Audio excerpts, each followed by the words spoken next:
सरस्वती जी और उनकी बहू रश्मि के बीच एक दिन बहस छिड़ जाती है। आखिर किसका काम ज्यादा आसान है, बहू का या सास का? माँ जी, सास को काम ही क्या है, आपके सारे काम उंगलियों पे तो हो जाते हैं। कुछ भी।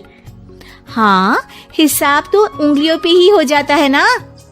अरे बेटा, ऐसा सिर्फ अभी लगता है। जो मुझे करना पड़ता है ना, वो तुझे करना पड़े तो समझ आएगा कि असली काम का पहाड़ कैसा होता है।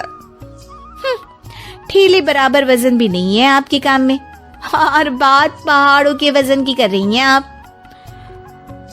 तू ऐसा करती ही क्या है घर में बेटा, ये तो बता मुझे। मैं थोड़ी ना कुछ करती हूँ, सब जादू से हो रहा है इस घर में। अरे एक दिन मेरा काम करोगी तो समझ आएगा। Okay okay, shut up. कल से मैं घर के काम करूंगी और तू मेरी जगह हर चीज का हिसाब रखना, ठीक है? ठीक है, ये भी कर लेते हैं।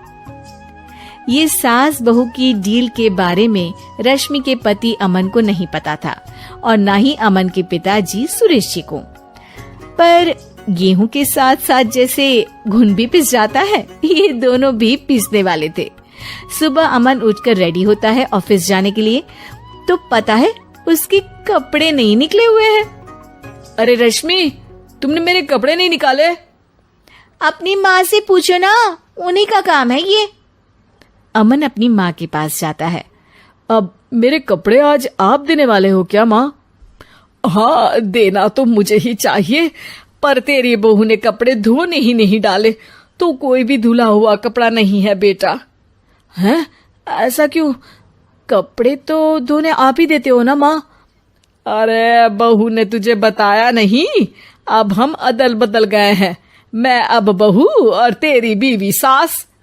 अमन परेशान हो गया। वो बिना इस्त्री के कपड़े पहनकर ऑफिस चला गया।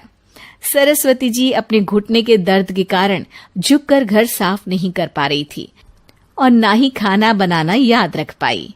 उधर रश्मि पहले ही दिन घर की चाबी घुमा चुकी थी और 300 रुपए का हिसाब अलग नहीं मिल रहा था। पर दोनों का ही घमंड कैलाश पर्वत से भी बड़ा था और दोनों ही खेमे एक दूसरे की बात मानने को बिल्कुल तैयार नहीं थे। शाम को जब सुरेश जी और अमन खाना खाने बैठते हैं तो सरस्वती जी उनके सामने गाजर और पपीते लाकर रख देती हैं। अरे माँ, ये क्या है? ख्याली पुलाव के साथ सलाद। माँ जी खाना बनाना भूल गई लगता है। अरे एक एक चमन्नी का हिसाब है मेरे पास, खाना बनाना कैसे भूल जाऊंगी? ये तो मैंने पढ़ा था कि फल फ्रूट खाने से सेहत अच्छी रहती है, इसीलिए ये ले, एक फल खा ले।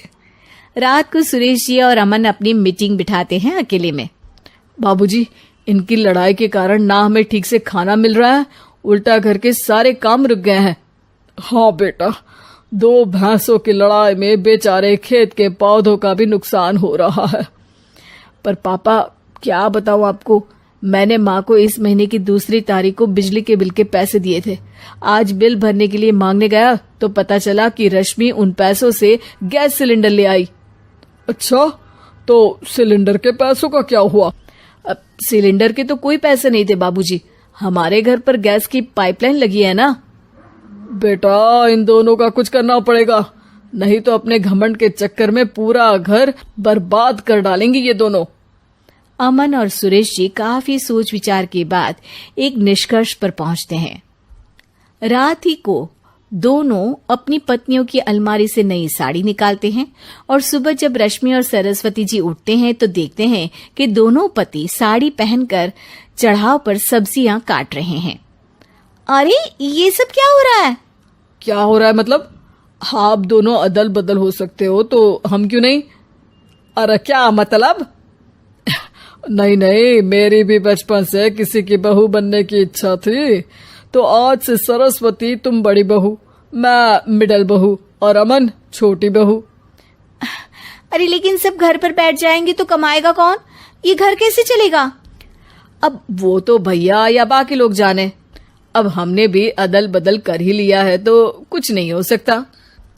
रश्मि और सरस्वती जी को समझ में आ जाता है कि उन दोनों की आपस की डील की वजह से इन दोनों को बहुत तकलीफ हो रही है और उनके ईगो ने दूसरों को कितनी यातनाएं दी है। अब असल में माँ जी आप सही थी, सास बनना बहुत मुश्किल है। अरे हाँ बेटा, और तू भी, मुझसे तो नहीं हो पाया सब घर के काम, वापस बदल ले क्या? हाँ हाँ बिल्कुल माँ जी, और अब आप दोनों भी बदल लीजिए, कोई आ गया तो आप दोनों को देखकर क्या सोचेगा।